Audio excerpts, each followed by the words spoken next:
The Boring Man, Chapter 5, The Hooman Incident.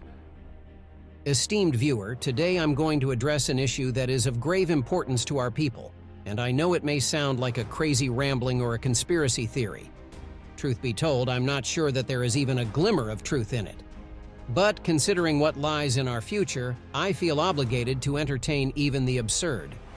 Before I go to the absurd part, I first want to make sure that everybody understands the science behind it.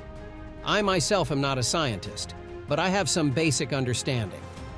Please forgive any mistake in that regard, as it is of lesser importance than the story that will follow. There is a concept called quantum dark matter dissonance phenomenon, or for short, QDMD. This is a fundamental principle as intrinsic to the fabric of the universe as the stars themselves, and it guards the potential for faster-than-light travel, faster-than-light communication, and it's in part what holds the universe together. It fuels our society, and it's not something that anyone can put into question. QDMD is firmly rooted in scientific fact and well understood for eons. This principle states that dark matter, when interacting with normal matter, is usually just simply going to pass through one, not affecting the other. But there is an exception. That exception is at a certain scale when dealing with conductive materials. When a conductor between 5 nanometers and around 1 micrometer comes into contact with dark matter, it will slightly attract it. Now, that goes 1,000-fold for superconductors. This is what allows us to mine dark matter using superconductive ditches, quantum resonance anomaly, or for short QRA. This phenomenon results in a break of conventional electron behavior, with electrons unable to maintain their wave-particle duality in a predictable manner. Thus, electronics with finer components than 1 micrometer are simply physically impossible. Even if one was to build an electronic component smaller than 5 nanometers in order to bridge the QRA gap, it still wouldn't work.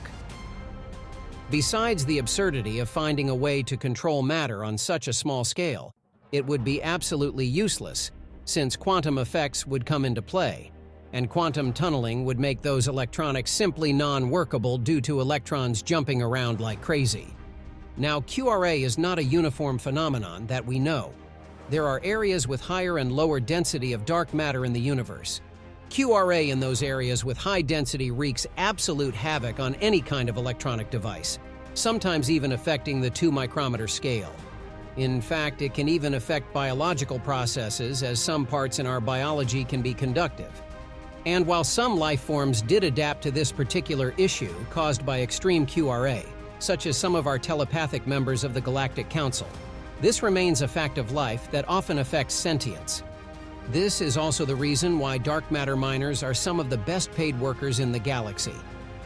For those of you who don't know how dark matter is mined, I'm going to explain it. Mining ships are usually gigantic. They are built of at least 3 parts. First, there is a powerful sublight engine that can, however powered, accelerate the ship to about half the speed of light. Then follows a small crew compartment. And at the front of the ship, taking up to about half its size, depending on the design, there is a giant superconductive dish, or sometimes a cylinder, also made out of superconductive material. The superconductive material is specially designed in small fibers or particles, about the width of half a micrometer. This is the ideal interactive size in order to absorb dark matter should it come in contact with it, as the ship accelerates through a dark matter field. Particles of dark matter interacting with the superconductive material are going to be harvested, as they remain stuck within the small strands of material occupying the same space, creating sort of a new material, or exotic matter to be more precise. Once the superconductive material is saturated with dark matter, it starts causing more and more drag against the empty void of space, and that is basically it. This is how we get our fuel. This is how we get our exotic matter. This is what powers our galactic society. Then there are some things that one must remember. It is simply impossible to completely shield anything or anyone from dark matter entirely. These are all facts and not up for debate.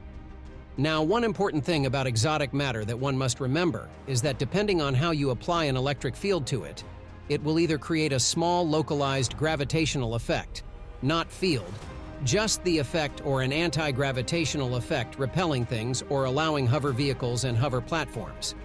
This effect is highly localized, and that is why, for instance, gravity plating needs to be applied on every deck of a ship.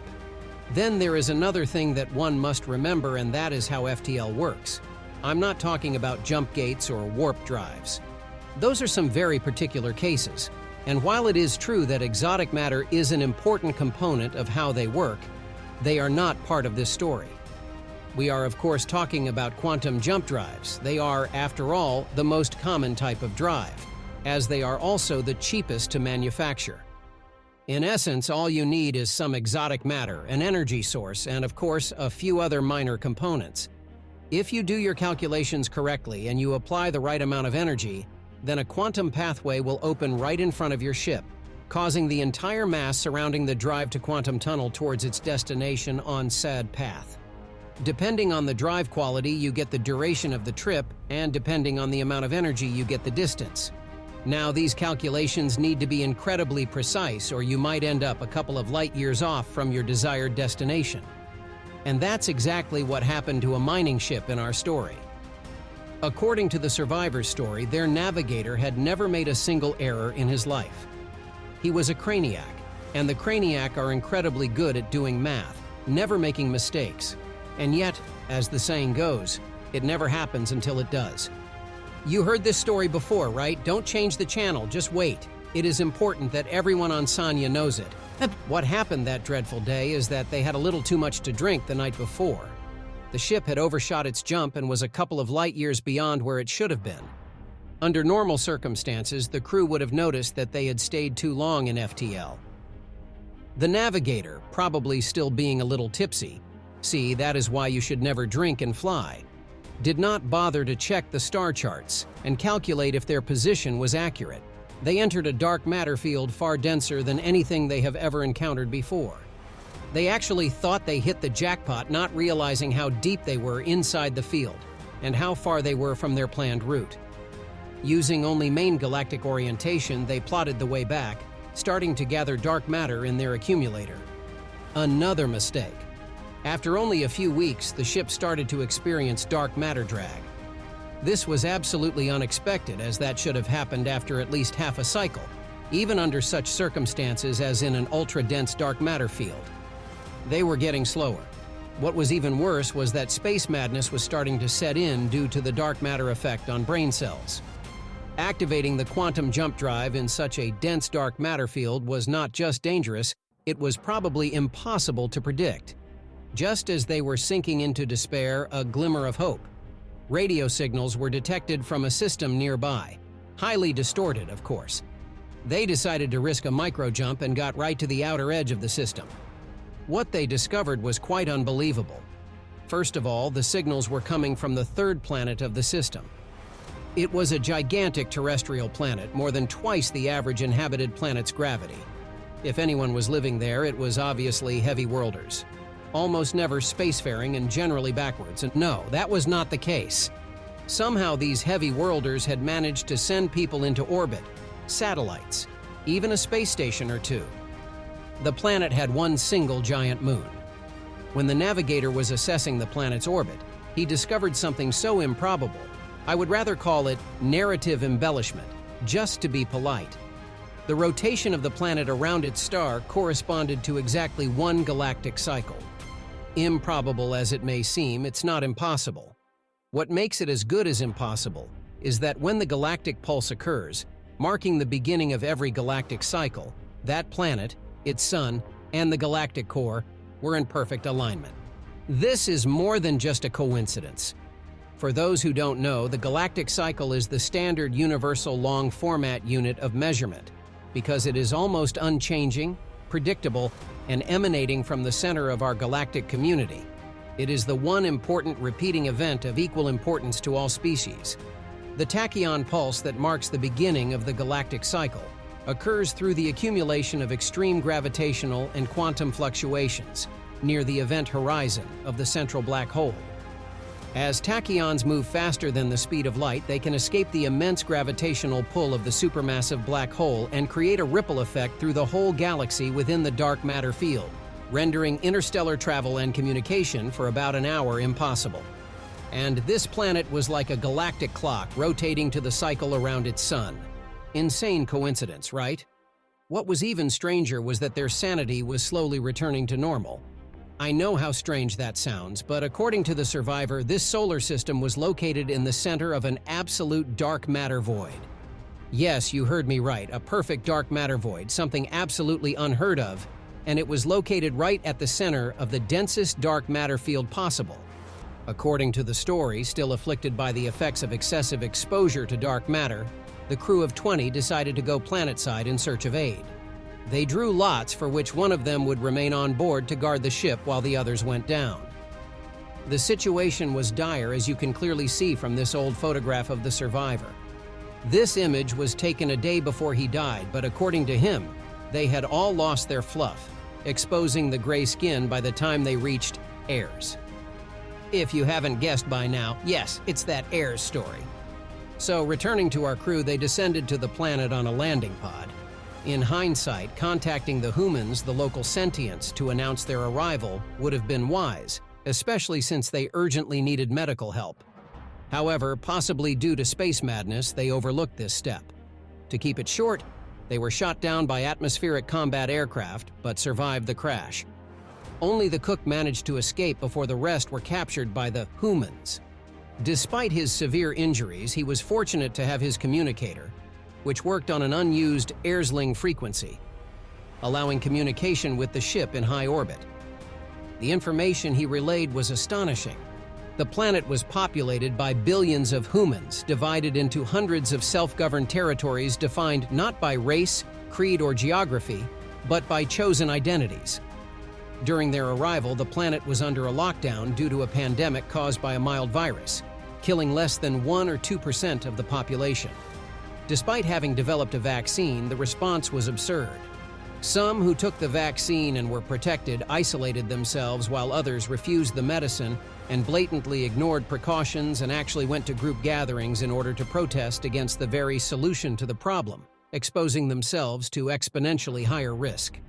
This is not the important part, as many worlds have their quirks, and this is not all that absurd, considering some of the more extreme theocrats of the galaxy. The technology of the Hoomans was notably special. Digital technology pervaded every aspect of life: radio, television, and communication. How? Well, the power of their computers was beyond imagination, with individuals owning at least one, sometimes two, that they carried around in their pockets. And then they had even more powerful ones at home. Computers were embedded in vehicles, and some computers in street walls dispensed money with a special card.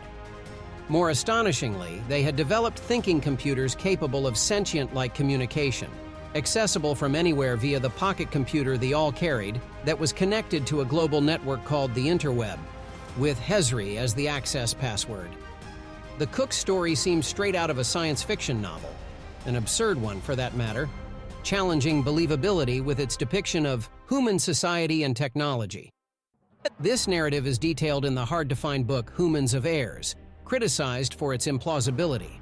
Based on a true story, the author says, absurd. If you wonder what happens at the end, I don't think anyone cares about spoilers. The fate of the captured crew remained unknown as they never contacted the ship, leading to the assumption of Hooman execution. They probably soon died a horrible death if no treatment was administered. The cook eventually went silent, likely succumbing to the dark matter exposure too. The sole survivor on the ship made a blind quantum jump towards home, a journey with slim survival prospects. In a twist as improbable as the rest of the tale, he was rescued by pirates, who would recount the story, turning it into the widely known but scarcely believed tale. Let us take a moment to summarize the astonishing narrative as recounted by, remember, pirates. We're presented with an extraordinary dense dark matter field encompassing a bubble entirely free of dark matter. Absurd. Within one of its systems lies an inhabited planet, Ayers, where gravity exceeds twice the average of most sentient inhabited planets. Its inhabitants, the Hoomans, have managed to venture into space independently as heavy worlders, absurd again, yet have never made contact with other races. Apparently, the Hooman on the planet were divided into hundreds of self-governed territories based on arbitrary lines on maps, not clearly defined by race, creed, or geography, but rather by a simple line decided at some point in the past. These Hoomans, who are in the billions on the planet, possess personal computing devices more powerful than a battleship's main computer, carrying them everywhere as we would a communicator. Absurd. The notion that quantum dark matter dissonance, QDMD, doesn't affect their star system might lend a shred of credibility to their technological advancements. At least that's what some sci-fi authors say. It's just that no such place has ever been proven to exist. More so, the story takes a less believable turn with everything else, like the Hoomans' response to a pandemic, a division between fear-induced isolation of the immunized and deliberate exposure in protest by the others. It's hard to reconcile the image of super-advanced spacefaring isolationists behaving irrationally in the face of a mild virus, residing in an improbable cosmic locale perfectly aligned with the galactic cycle, without ever reaching out to other civilizations in over 1,000 cycles since those events. Completely preposterous. Why share this seemingly ludicrous tale? Why waste your time? Because General Zargon, before his execution for losing his flagship, claimed it was defeated by a Hooman battleship from Ayers in an unprovoked attack at the Chlorian-Sanian border. Dismissed as a fabrication by his queen, who attributed the attack to Sanya, this story leaves us between the realms of fairy tale and impending war, a conflict that may likely lead to our subjugation, extinction, or enslavement.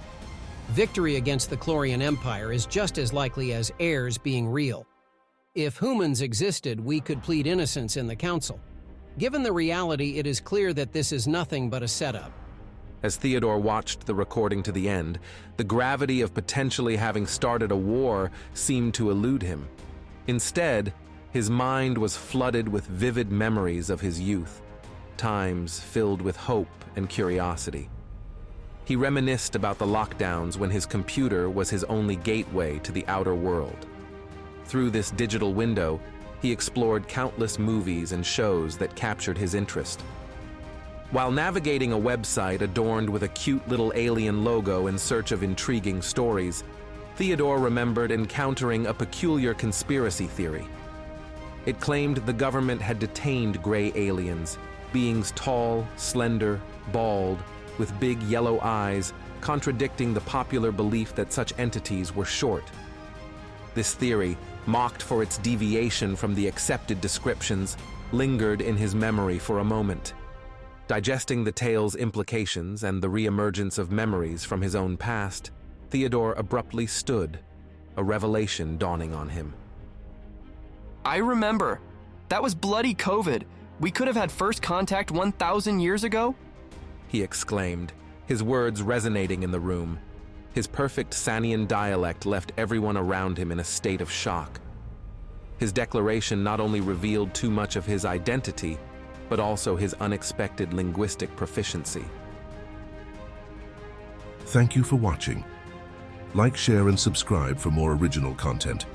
New chapters and standalone stories uploaded weekly.